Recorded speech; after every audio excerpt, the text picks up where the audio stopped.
vorrei dare una mano per farti lavorare più sicuro.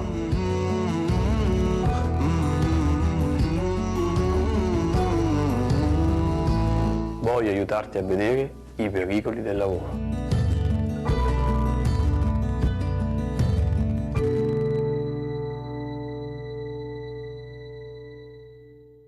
Buonasera e bentrovati a un'altra puntata di Economai FVG. L'avete visto dalla nostra copertina, che poi è lo spot della giornata nazionale dell'ANMIL, che si svolgerà quest'anno per la prima volta nella nostra regione, in Friuli Venezia Giulia, in particolare a Fiume Veneto, e sarà ospitata da un'azienda, da una grande azienda del nostro territorio, la Klaber, che da molti anni è sicuramente attenta alle tematiche degli infortuni sul mondo del lavoro, perché la sicurezza nel mondo del lavoro è fondamentale. Ognuno di noi naturalmente lavora o ha dei parenti che lavorano, e naturalmente è importantissimo che quando si va a lavorare ci sia la massima sicurezza. Purtroppo questo non succede, lo abbiamo visto, i tanti fatti di cronaca, ogni mese praticamente leggiamo un bollettino di persone che si sono infortunate al lavoro, purtroppo in qualche occasione perdono anche la vita. Naturalmente qui in Friuli Venezia Giulia è un tema molto sentito, la morte del giovane Lorenzo Parelli all'inizio di quest'anno ha fatto molto scalpore, ha toccato i cuori di molti. Il Presidente della Repubblica lo ha ricordato nel discorso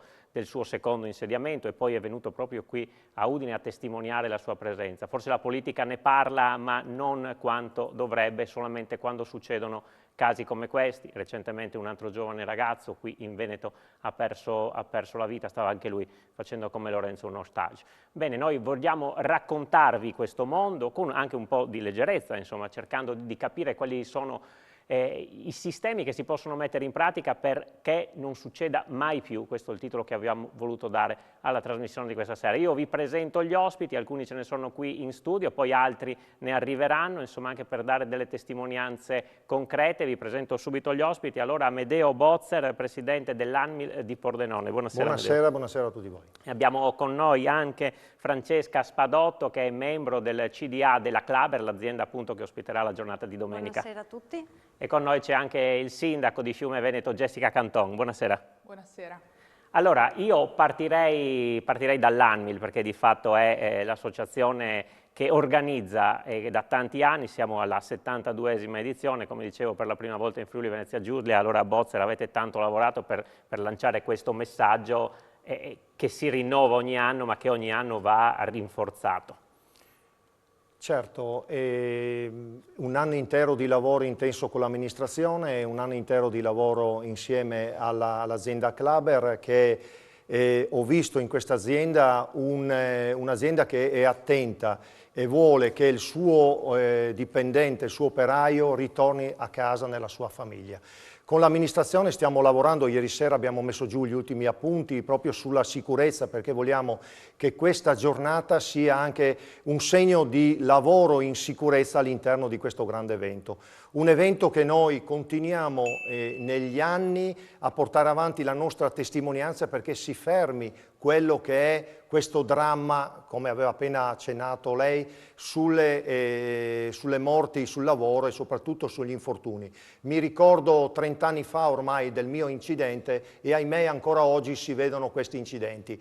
Ma vogliamo sederci a un tavolo tutti quanti a parlarne concretamente di infortuni, di incidenti, di azzerare e portare a zero quello che è il dramma, portarlo a zero.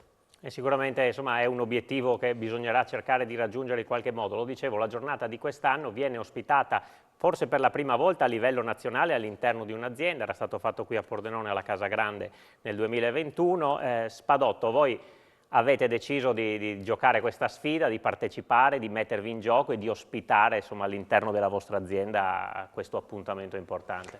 Sì, Klaber dà molta attenzione alla forza lavoro. La forza lavoro per l'azienda non è un costo, anzi è un investimento ed è un valore aggiunto. Questa attenzione la vedono sia i lavoratori, perché Klaber cerca di offrire un ambiente di lavoro confortevole e sicuro. Quindi questa attenzione viene recepita, oltre che dai lavoratori stessi, anche dalle varie istituzioni locali e regionali.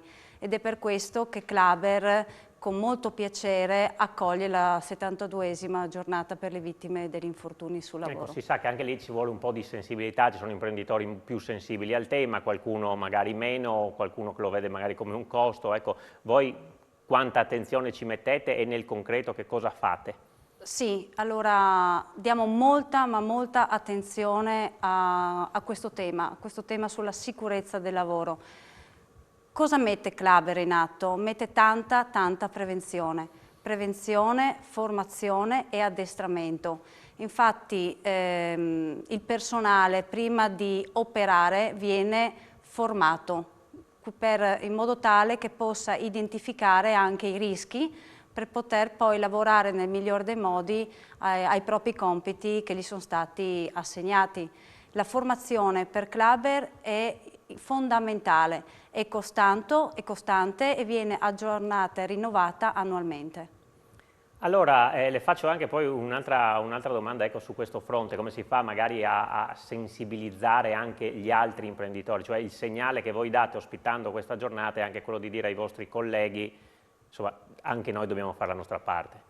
Sì, diciamo che la sensibilizzazione per Klaber è fondamentale e viene trasmessa oltre che ad accogliere questa giornata nazionale, ma anche viene trasmessa attraverso i media e i social media.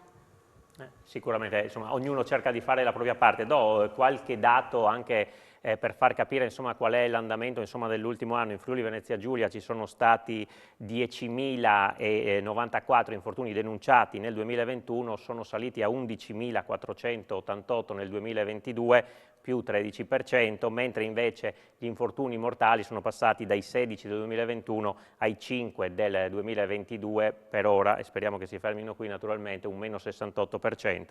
Poi le malattie professionali da 1171 a 1154 rimangono più o meno stabili, ma quello che fa impressione è che comunque nella nostra regione ci siano circa 10.000 infortuni sul lavoro all'anno. Importante, lo dicevamo, la collaborazione dell'ANMIL, dell'azienda, anche del pubblico, in questo caso l'amministrazione comunale di Fiume Veneto, che avrà anche l'onore di ospitare questa giornata. Allora, sindaco, insomma, abbiamo visto in prefettura lo scambio del caschetto con il sindaco Michele Pegolo di Fontanafredda, che aveva ospitato la giornata precedente, quella diciamo regionale, provinciale, e a voi insomma spetta l'onore di quella nazionale quest'anno.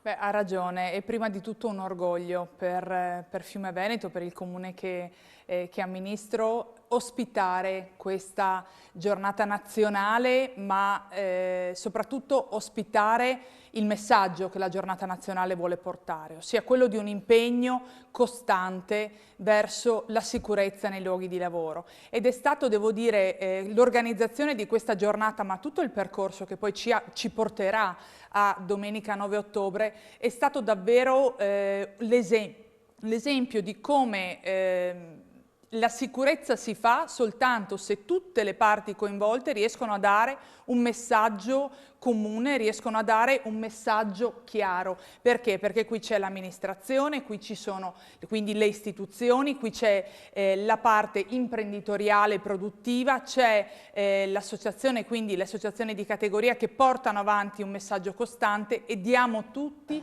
lo stesso peso, la stessa importanza a questa battaglia. E devo dire, sabato, il giorno quindi precedente alla giornata nazionale, a Fiume Veneto, nell'area antistante del municipio, inaugureremo una stele a ricordo di tutte le vittime degli infortuni sul lavoro. E per noi assume un significato ancora più importante, per noi comunità fiumana, perché questa stele è stata disegnata da un carissimo amico di Marco Celant, che purtroppo ha perso la vita in un infortunio mortale sul lavoro l'anno scorso, un ragazzo di Pescincanna, una frazione di Fiume Veneto, e la stele è stata, appunto, dicevo, disegnata dal caro amico Mauro Zoccoletto e è stata realizzata e donata al comune di Fiume Veneto da un'impresa fiumana, Gianfranco Colautti. Quindi è il lavoro di una comunità che si impegna per un messaggio chiaro verso la sicurezza sul lavoro. Ecco, come atti concreti, che cosa può fare un sindaco, un comune, poi per portare avanti, perché ne parliamo oggi ed è giusto che sia così, perché c'è la giornata in arrivo, però poi è un problema che va avanti tutto l'anno, ecco. Certo. Come possono anche le amministrazioni, i comuni, cercare di fattivamente, insomma, portare avanti questa buona intenzione, insomma, che ci stava spiegando. Beh, anzitutto operare la sicurezza sul lavoro a partire dai propri dipendenti, quindi dai funzionari comunali, e quindi porre in essere tutte le attività e anche i programmi finalizzati ad una sicurezza sul lavoro. E poi, importante, trasmettere il messaggio ai giovani. Mercoledì mattina abbiamo, ieri mattina abbiamo al Teatro Concordia di Pordenone Anmil, e mi ha fatto molto piacere essere presente e partecipare a tutta la durata dello spettacolo. Ha portato ai ragazzi delle nostre scuole secondarie di secondo grado del territorio, ha portato una testimonianza importante, forte. Devo dire, tutta la giornata, sia la tavola rotonda che la testimonianza, e anche il momento insomma un po' più leggero, sempre per trasmettere comunque un messaggio importante, sono stati momenti davvero formativi per i ragazzi. Il silenzio che si è creato nel teatro durante la testimonianza dell'invalido, e l'applauso composto di tutti i ragazzi che ne è scaturito successivamente, credo che questo sia l'esempio più importante di come ai ragazzi devono essere portati messaggi forti e importanti, perché li recepiscono. Sì, assolutamente vero, perché le testimonianze insomma valgono più di tanti discorsi, perché insomma entrano veramente nella pelle e nel cuore di chi le ascolta, e noi nel corso della trasmissione ve le proporremo, perché ci raggiungeranno appunto in studio alcune persone che hanno subito degli infortuni e che ci vogliono raccontare per questo la loro esperienza. Adesso andiamo in pubblicità, restate con noi, torniamo tra poco.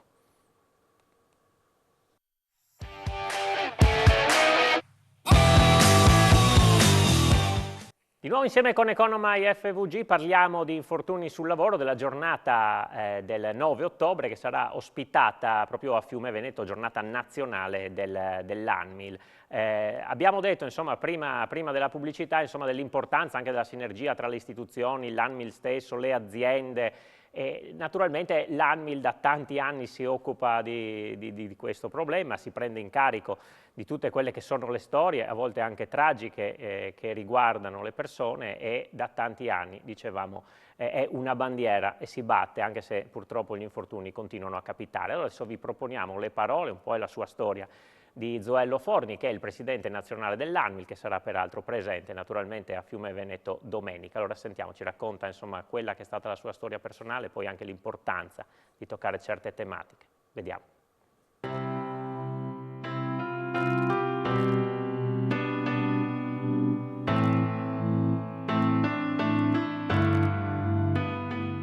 Quando ero presidente a Modena andavo nelle scuole a portare la mia testimonianza di infortunio, e io ho avuto l'infortunio negli anni 50, avevo 13 anni, e dopo 15 mesi di ospedale ne sono uscito con l'amputazione di una gamba. Sono Zoello Forni, presidente nazionale dell'Anmil, Associazione Nazionale Mutilati Invalidi sul Lavoro. L'associazione, nata nel 1943, attualmente ha circa 300.000 associati. Promuove iniziative e si batte perché vengano approvate norme che diano la tutela massima agli infortunati sul lavoro.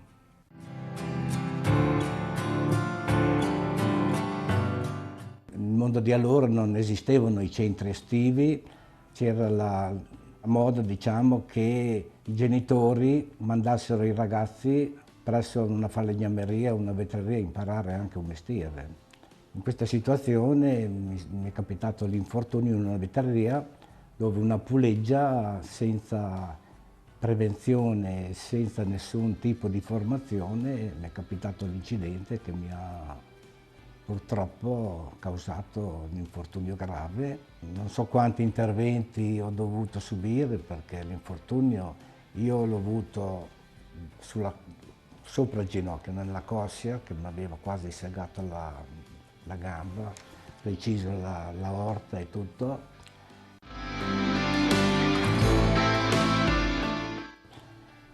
Sicuramente ci vuole più controlli e più formazione, secondo noi, per riuscire a contenere questo fenomeno questa piaga sociale che purtroppo in Italia causa tanti morti e tanti infortuni. Ogni anno abbiamo circa 1200 morti, di infortuni siamo dai 500-600 mila casi di infortuni sul lavoro e che poi hanno un'invalidità permanente riconosciuta dall'INAIL, diciamo che mediamente sono 12-15 mila.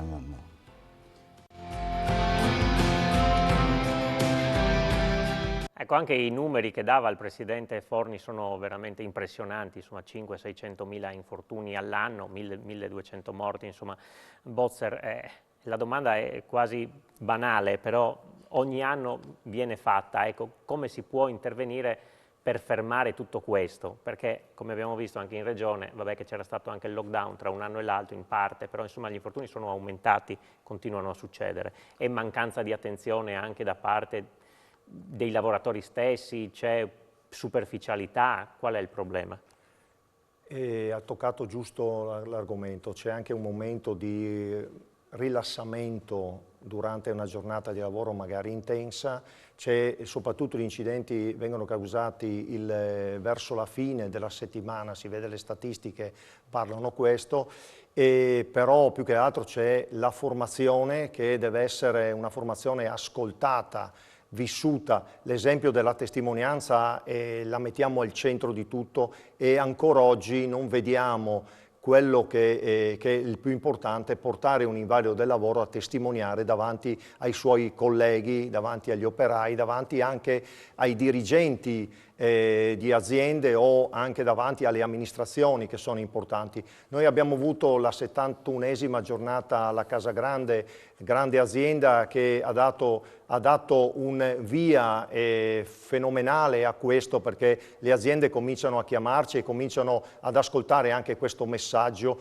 ma come è il messaggio che sta arrivando alle scuole, che li ringrazio perché accettano che noi andiamo a proporre degli eventi e qui mettiamo al centro dell'attenzione il prefetto di Pordenone che negli vari incontri, e abbiamo visto prima nel video, che c'è stato proprio questo volere portare avanti la sicurezza a Pordenone e spero che si apra anche negli altri territori. Ma fondamentalmente sono convinto di questo. I corsi di formazione devono essere anche presi con un momento di testimonianza degli invalidi del lavoro. Noi abbiamo oggi qui due grandi testimonial della sicurezza. Oggi abbiamo il nostro amico Frigè, che tra l'altro è di qui vicino, della zona. E poi li vedremo e poi li faremo entrare, sì. Ecco, che sono loro che hanno sempre portato la loro testimonianza già negli anni passati e lasciano, e come diceva Jessica prima, il sindaco diciamo, ha fatto stare zitti tutti, concentrarsi attenti, e abbiamo il feedback che arriva anche dai messaggi, dagli email o da gente che ci ferma per la strada dicendo continuate così. Siamo arrivati alla 73esima giornata, la faremo grazie, abbiamo avuto il grande onore di portarla in Friuli Venezia Giulia, di portare questa giornata grazie anche a quello che abbiamo fatto l'anno precedente, ma in questa grande azienda, la 73esima giornata. Speriamo che le altre regioni prendano questo spunto, perché è da lì che dobbiamo oggi ripartire. Sì, allora, l'ha citata di nuovo la Klaber. Io chiedo a Francesca Spadotto due cose. La prima è sul fronte dei lavoratori, diciamo, che tante aziende come voi sono attente, mettono a disposizione tutte le precauzioni, poi magari ogni tanto il lavoratore per comodità, per velocità, magari non segue sempre quello che è il dettame. Anche su questo è importante fare una riflessione. Sì, come ha detto lei poco fa, Klaber mette a disposizione a tutti i lavoratori dispositivi di protezione individuale. E Klaber ha anche stilato una procedura in modo tale che i lavoratori possano indossare correttamente i dispositivi di protezione individuale, e anche costantemente e quotidianamente ci sono proprio dei responsabili della sicurezza che controllano che tali dispositivi vengano indossati. Voi siete, insomma, l'abbiamo visto anche dalle immagini prima, un'azienda che produce, insomma, componenti per l'irrigazione, quindi, insomma, da questo punto di vista è una fabbrica, quindi si lavora con dei macchinari molto importanti. La seconda cosa che volevo chiederle è questa: naturalmente è molto aperto il dibattito sul fatto degli stage in azienda dopo quanto è successo, insomma, a Lorenzo Parelli, quello che è successo, lo ricordavo prima, recentemente anche in Veneto, a Ceggia. Come da questo punto di vista le aziende, perché anche gli stessi ragazzi dicono non si può interrompere, cioè lo stage è fondamentale nel percorso, non è che perché si fa lo stage ci si fa male, però anche voi come aziende, come vedete, voi ospitate dei ragazzi per gli stage, insomma, com'è questo rapporto che forse è anche un po' cambiato dopo questi fatti? Sì, diciamo che Klaber ospita annualmente dai 4 ai 5 studenti, quindi studenti di alternanza scuola-lavoro, ma anche stagisti proprio universitari. Prima del loro inserimento proprio operativo in azienda, come dicevo prima, indipendentemente se è un lavoratore o uno stagista, vengono continuamente formati in modo tale che si possano rendere conto dell'identificazione dei rischi che potrebbero esserci durante la propria mansione. Sì, ecco, voglio dire, continuate voi ad ospitarli con il massimo della sicurezza, Sì, insomma, sì. senza farvi condizionare da eventuali, no. E questo anche è un segnale importante. C'è poi un'altra questione, insomma, vi faccio un po' portavoce di quello che è anche il pensiero di Bozzer, sicuramente, insomma, chiedere, questo è un po' una domanda rivolta al sindaco, anche se insomma, può fare quello che può fare, ma può farsi portavoce ai piani, diciamo, superiori, la politica. Ogni tanto, insomma, la sentiamo esprimersi quando succedono i grandi fatti, e poi l'argomento anche in campagna elettorale, sicuramente, adesso aspettiamo il nuovo governo, ma insomma non è stato un argomento centrale, forse sfiorato.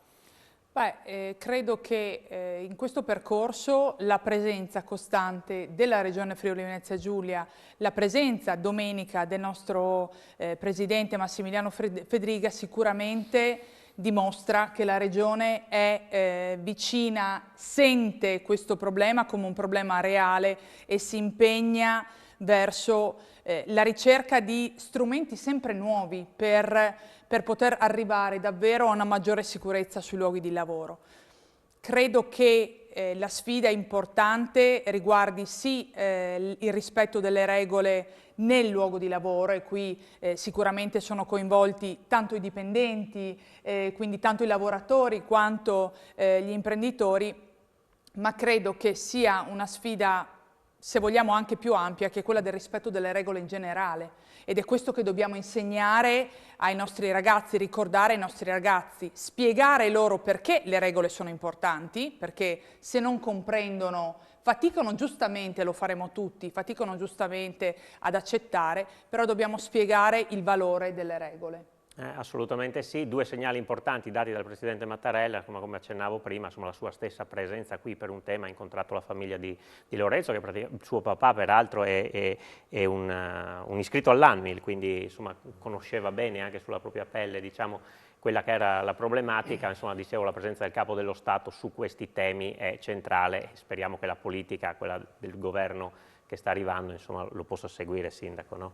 Certo. Ce lo auguriamo tutti, molto è stato fatto, però evidentemente dobbiamo lavorare più uniti su più fronti perché si possa davvero, come dire, avere uno scatto, insomma, un po' di, anche da un punto di vista normativo, da un punto di vista burocratico, di cui io spesso rimaniamo frenati dalle norme, come dire, dalle procedure, però ecco, sicuramente snellire ma rendere molto più efficaci le procedure stesse. Allora, siamo arrivati al secondo break pubblicitario. Io ringrazio tantissimo il sindaco di Fiume Veneto Jessica Canton, Francesca Spadotto, componente del CDA della Klaber, insomma le ritroveremo domenica, insomma li ritroverete assieme nella giornata, insomma, e quindi grazie per essere stati con noi, grazie anche ad Amedeo Bozzer, che però magari richiamerò verso la fine della trasmissione. Subito dopo la pubblicità arriveranno degli altri ospiti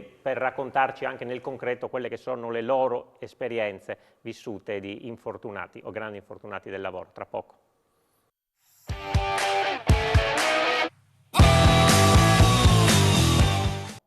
Di nuovo insieme con Economai FVG per parlare di sicurezza nel mondo del lavoro in vista della giornata nazionale dell'ANMIL che sarà celebrata a Fiume Veneto domenica 9 ottobre. Ve l'avevo detto prima della pubblicità, adesso spazio anche ad alcune testimonianze. Allora abbiamo fatto un cambio di ospiti in studio, ci hanno raggiunto, ve li presento subito, Flavio Frigè, grande invalido del lavoro, ci racconterà la sua testimonianza. Buonasera a tutti. Buonasera e buonasera anche a Rukai Skelcim, naturalmente un nome un po' complicato ma conosciuto da tutti come Cimi. Buonasera, anche lui ci racconterà insomma quella che è un po' la sua esperienza e poi in studio con noi c'è anche Luigi Pischiuta che è il presidente dell'ANMIL di Udine. Buonasera. Buonasera. Pischiuta. Allora io partirei subito da Frigè. Il testimonial diciamo, dell'ANMIL ha una storia in genere insomma, un po' tragica alle spalle, però è importante, lo vedete anche voi quando andate nelle scuole, negli incontri, raccontare la vostra storia perché si tocca con mano quello che può accadere, che purtroppo a lei è capitato. Allora, lei è di Cassacco, Io sono di Cassacco, di una frazione di Cassacco peraltro. Di Raspano precisamente. Di Raspano. Vi racconto brevemente quello che mi è successo ormai ben 41 anni fa. Io ero un ragazzino di appena 17 anni ed ero già a lavorare, lavoravo in una piccola realtà artigiana appunto del mio paese, facevo il fabbro meccanico e il 6 aprile del 1981 ero a finire un lavoro, finivamo un lavoro, una tettoia, una struttura metallica che avevamo costruito. Questa struttura metallica era stata costruita adiacente ad una fabbrica che produceva dei pannelli in legno e niente, io sono salito su questa struttura metallica che aveva un'altezza di circa 5 metri per appunto fare dei lavori. Con una sbarra di ferro in mano l'ho alzata inavvertitamente, ho sfiorato i fili della corrente elettrica. In pratica c'erano 20.000 volt che mi hanno travolto, mi sono entrati dalle mani, mi hanno attraversato il corpo in poche parole. Le conseguenze di questo drammatico infortunio sono state devastanti, vi dico solo che ho fatto 3 mesi di ospedale qui a Udine e poi sono stato dimesso e appunto le conseguenze sono state che mi hanno dovuto amputare entrambe le gambe, il braccio sinistro e la mano destra era praticamente semi-paralizzata. In pratica io in un attimo, come dico quando faccio le mie testimonianze, in un attimo la mia vita di adolescente è stata completamente cancellata, distrutta in pratica. Io mi sono ritrovato a dipendere completamente da mia mamma ed è stata diciamo, una cosa devastante. Quando si ritrova a ricordare insomma, diciamo, quel momento e si vede che se lo ricorda insomma, in maniera nitida e precisa, si sente di dire ma potevo fare in modo diverso, forse se ci fosse stata una cultura diversa anche come c'è adesso insomma, di sicurezza del lavoro, perché insomma, immagino che negli anni '80 era un po' più prendi e vai. Ma ecco. Certamente sì, probabilmente non lo so se in una situazione di oggi non mi sarebbe capitato. Questo forse sì e forse no, perché io sto vedendo che anche dopo 40 anni dal mio incidente, purtroppo sto vedendo che succedono degli incidenti appunto come 40 anni fa, perché soprattutto bisogna dire le piccole e medie imprese continuano a lavorare come si lavorava una volta, della serie come si dice parfulango, vi si prifat così, no? Continuiamo con questo motto. E questo non va bene, nonostante tutte le disposizioni, i DPI che ci sono, i corsi, no? Però cambiare la mentalità delle persone, soprattutto della mia generazione, è molto difficile. Io vedo anche in questi giorni, no, vedo dei lavori, porto un esempio, di fronte a casa mia stanno facendo una ristrutturazione di una vecchia casa e lì si vedono ancora delle mancanze, c'è questa impresa edile che ha delle mancanze che non dovrebbero esserci nel 2022, ecco, questa è la realtà purtroppo. Sì, ha fatto capire insomma, come in pochi attimi si possa veramente rovinarsi completamente la vita, ha avuto la fortuna insomma, di sopravvivere perché l'incidente era sicuramente di quelli tremendi, però poi le conseguenze se le porta tuttora addosso. vedo in collegamento il direttore nazionale dell'ANMIL, che ringrazio molto, Sandro Giovannelli, che appunto è con noi. Buonasera direttore. Buonasera, buonasera a voi e a tutti i telespettatori. Grazie. Sono io Allora, che ti ringrazio. abbiamo appena sentito una testimonianza molto forte che ci fa capire. A lei chiedo un po' anche qual è il quadro un pochino più nazionale, visto che noi in Friuli Venezia Giulia appunto ospiteremo la giornata nazionale. Ecco, io ho dato qualche numero per la nostra regione, abbiamo sentito il Presidente Forni dare dei numeri un po' più nazionali, però insomma a lei magari tratteggiarci una mappa dell'Italia in questo momento. Ma guardi, prima di tutto voglio esprimere anche a distanza di 40 anni una forte solidarietà a Frigè, anche per quello che lui continua a fare dopo l'esperienza che ha vissuto. E vorrei anche sottolineare che ha perfettamente ragione, condivido quello che lui dice quando afferma che anche a distanza di 40 anni purtroppo le dinamiche infortunistiche si ripetono con una tragica drammaticità. Sembra quasi che non abbiamo imparato nulla.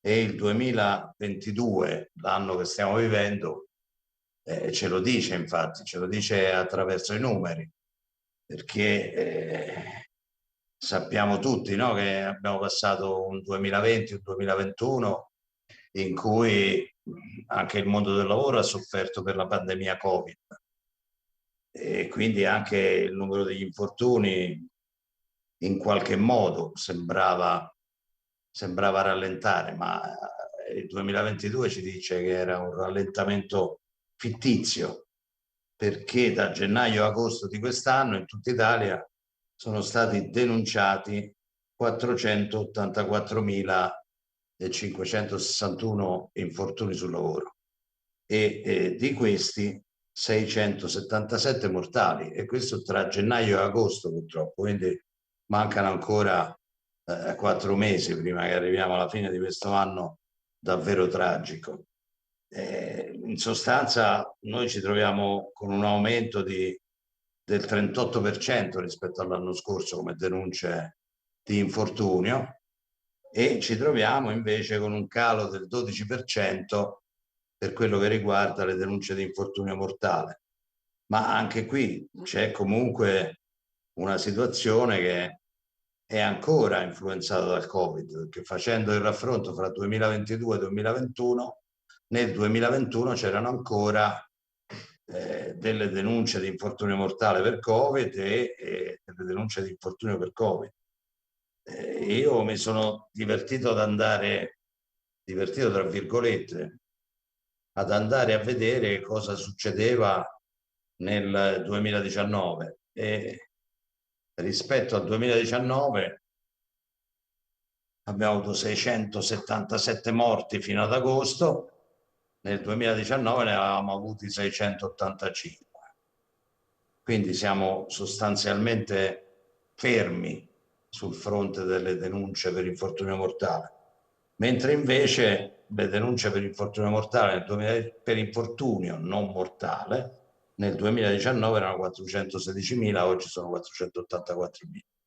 Quindi la ripresa dell'attività produttiva post-Covid, diciamo così, sta comportando un prezzo altissimo che pagano i lavoratori con la propria salute, con la propria integrità fisica, e questo è assolutamente un dato drammatico, non c'è ombra di dubbio, non può essere contestato da nessuno e ci vuole forse un salto di qualità forte rispetto al tema della sicurezza nei luoghi di lavoro. La fermo un attimo anche perché il collegamento la sentivamo bene ma c'era un po' di fermo immagine. Intanto volevo coinvolgere anche il Presidente Pischiutta per quanto riguarda l'ANMIL di Udine e anche il vostro impegno sicuramente non manca da questo punto di vista. Ecco, qual è la situazione nella provincia di Udine? Salute, salve a tutti. Sì, la situazione della provincia di Udine purtroppo rispecchia quella nazionale. perché praticamente siamo passati da 4.189 denunce di infortuni del 2021 a 4.606 del 2022. Di buono c'è che ci sono calati gli infortuni mortali, che siamo passati da 11 a 4 nel 2022, quindi 7 mortali in meno è un numero buono, diciamo così. Ecco, si contano anche in quelli del 2021, sentivamo dire il direttore, anche i casi Covid? No. Sono esclusi? No. C'è l'aumento anche quasi del 20% delle malattie professionali, che purtroppo quelle... Ci sono sempre nuove malattie, nuovi casi specifici che praticamente fanno aumentare appunto questo dato. Noi praticamente ci battiamo perché questo aggravamento, che era già un'emergenza, non possiamo più rimandare all'adozione di misure drastiche e concrete, diciamo, nei nostri stessi interessi, perché l'infortunio fa male a chi lo subisce, ma le ripercussioni ricadono anche sui familiari, sui suoi colleghi di lavoro, sulle aziende e sull'intera società che paga ogni anno oltre 30 miliardi di euro Sì. per spese sanitarie, giornate di lavoro perse, spese legali, recupero sociale, senza contare il danno morale. Sì, sono cose che vanno tenute da conto, perché chiaramente è un peso per la società. Al di là del caso singolo, diciamo, dell'infortunato, certo, incide anche sul fatto, collettività, diciamo, insomma, sulla voi avete collettività, sofferto evidente. molto, insomma, l'abbiamo citato più volte, insomma, il tragico fatto di Lorenzo Parelli. Lei conosce bene anche il papà, insomma, come Sì. si è vissuto e come state vivendo a distanza, insomma, di mesi questa situazione. Cioè, oggi purtroppo in Italia perdono la vita 8 persone, di cui 3 sono lavoratori. E quindi diventa difficile accettare questi numeri.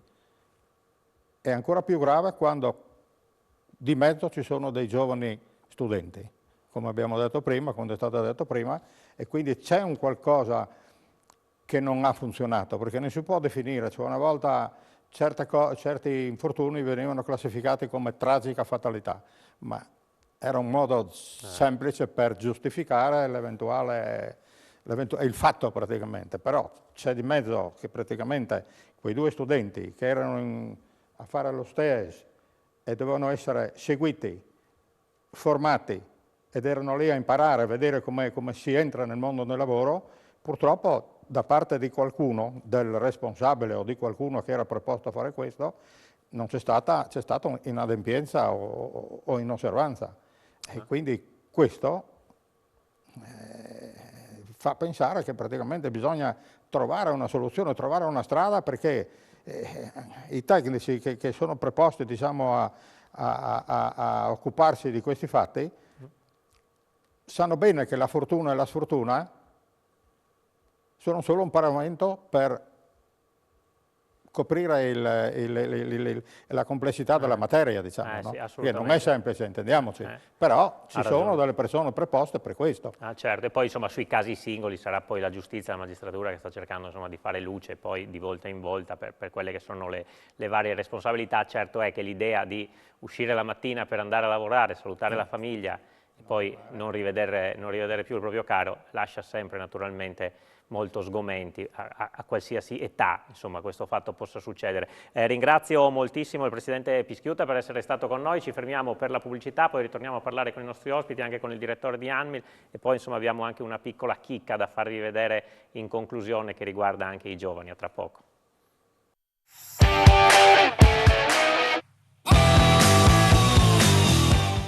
Ultima parte di Economai FVG, il tema è quello della sicurezza nel mondo del lavoro, insomma abbiamo visto le luci, le ombre con le testimonianze che abbiamo sentito in studio, un'altra ve la faremo sentire tra poco, prima però torno dal direttore nazionale dell'Anmil, Sandro Giovannelli, che è collegato con noi, e le chiedo qual è anche il rapporto che avete con le istituzioni, visto che prima abbiamo toccato il tema della politica e forse voi che state un po' più ai vertici, diciamo, nazionali dell'Anmil, avete anche un'interlocuzione maggiore anche con le istituzioni. Ecco, che cosa continuate a chiedere e che risposte vi aspettate?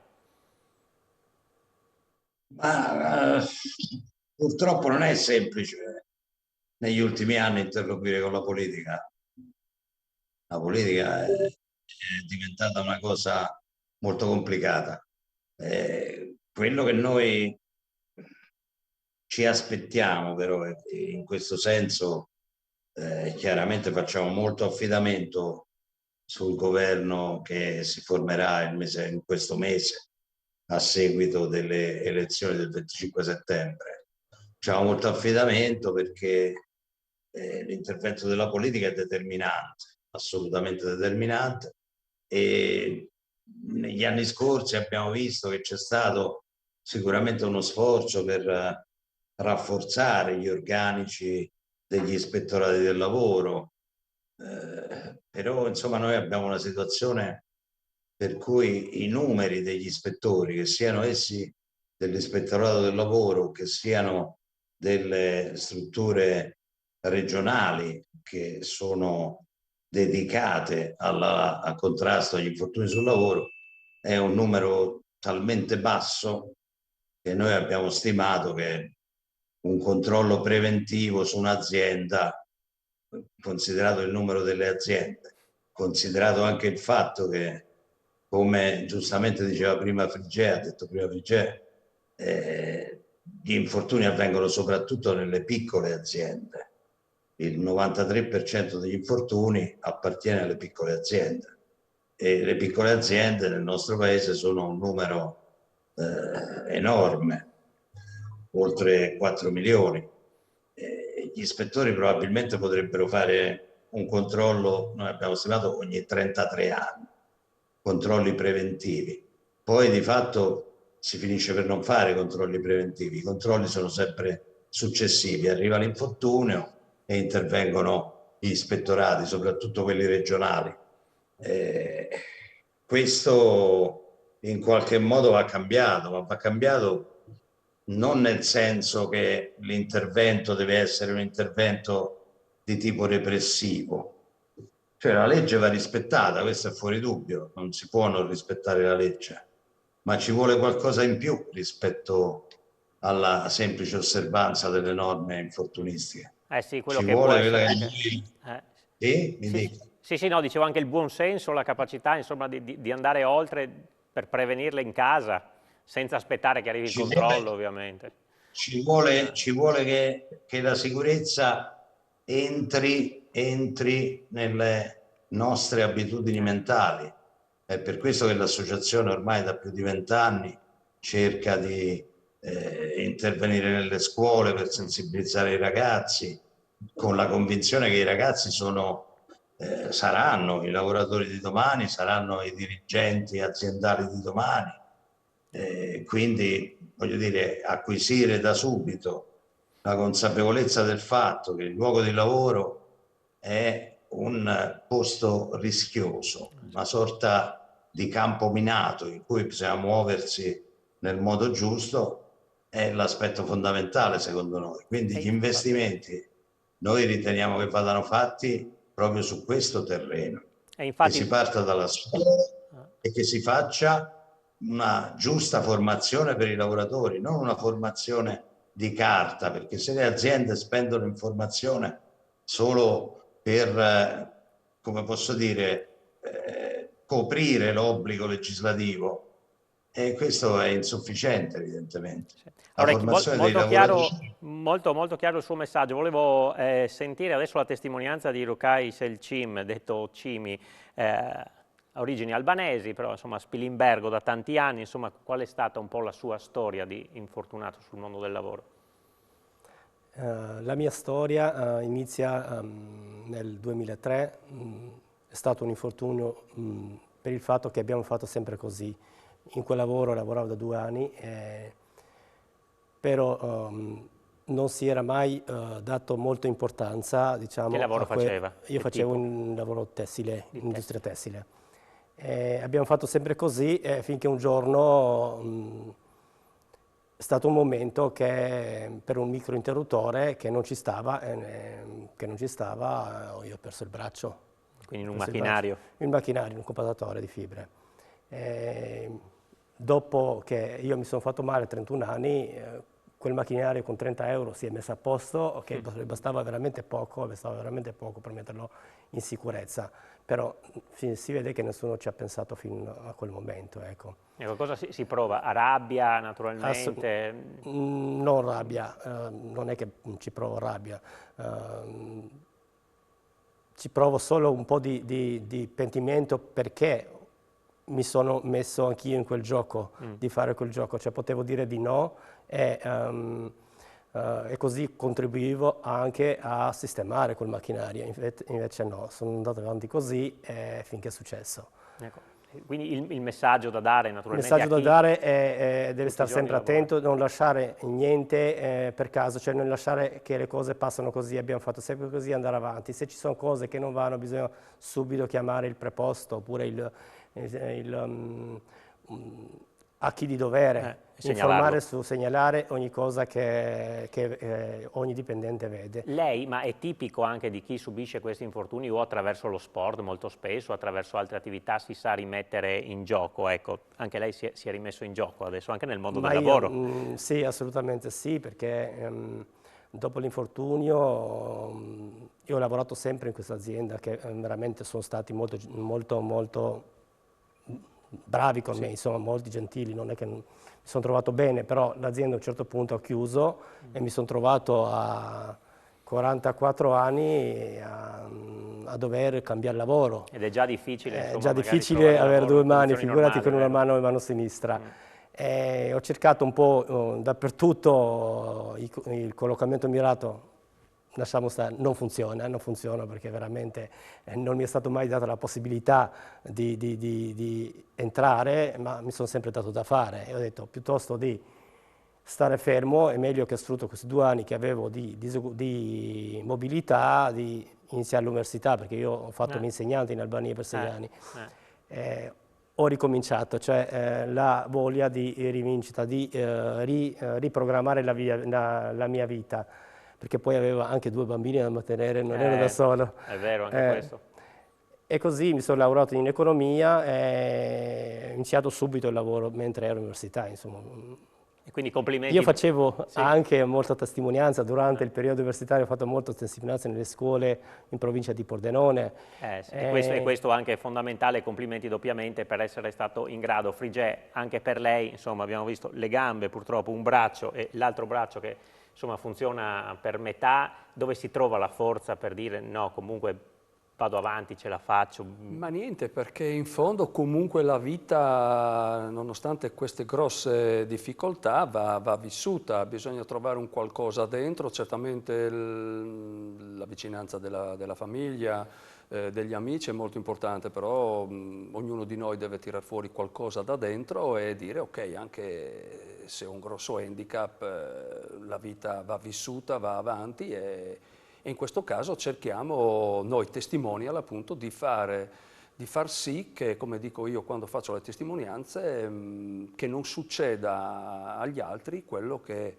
è successo a noi. Ecco, questo è lo stimolo, anche uno degli stimoli più grandi, diciamo, che ci fanno comunque andare avanti. Allora, sono stati citati tante volte questa sera i giovani, no? Un messaggio da dare ai giovani, la consapevolezza dei giovani. I giovani sono stati anche coinvolti in un modo molto simpatico in vista della giornata, insomma, del 9 ottobre che sarà ospitata a Fiume Veneto. Lo ha fatto Marco Anzovino, che con i giovani lavora da tanti anni ed è bravissimo, oltre a essere un ottimo musicista, e con l'ANMIL di Pordenone e con il progetto Giovani di Casarsa ha messo in piedi un progetto musicale che adesso vediamo, ne vediamo una piccola parte perché poi sarà trasmesso integralmente proprio nella giornata del 9, ma ci ha concesso Anzovino di farvi vedere in anteprima che cosa hanno pensato, le menti e le parole e le voci di questi ragazzi, vediamo.